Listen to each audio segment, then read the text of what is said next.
নমস্কার, আমার কিছুক্ষণ চ্যানেলে আমি আজকে সহজ পাঠ থেকে কবিগুরু রবীন্দ্রনাথ ঠাকুরের অঞ্জনা নদীর তীরে এই কবিতাটি বলে শোনাচ্ছি। দেখুন, ভাল লাগলে সাবস্ক্রাইব করবেন, লাইক করবেন। অঞ্জনা নদীর তীরে চন্দনী গায়ে পুরো মন্দিরখানা গঞ্জের বায়ে, জীর্ণ ফাটল ধরা এক কোণে তারি, অন্ধ নিয়েছে বাসা কুঞ্জ বিহারী।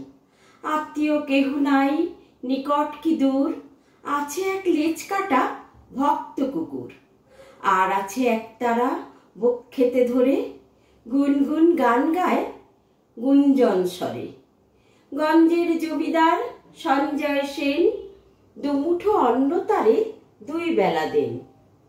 সাতকড়ি ভঞ্জের মস্ত দালাল, কুঞ্জ সেখানে করে প্রাত্যুষে গান।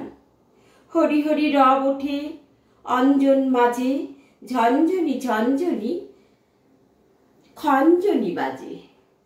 ভঞ্জের পিসি তাই সন্তোষ পান, কুঞ্জকে করেছেন কম্বল দান। চিড়ে মুড়কিতে তার ভরি দেন ঝুলি, পৌষে খাওয়ান ডেকে মিঠে পিঠে পুলি। আশ্বিনে হাট বসে ভারী ধুম করে, মহাজনী নৌকায় ঘাট যায় ভরে। হাঁকাহাঁকি ঠেলাঠেলি মহাশোরগোল, পশ্চিমী মল্লারা বাজায় মাদল।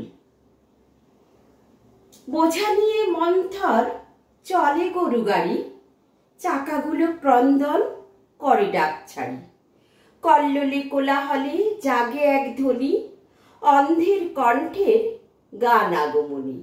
সেই গান মিলে যায় দূর হতে দূরে, শরতের আকাশেতে সোনার রোদ্দুরে।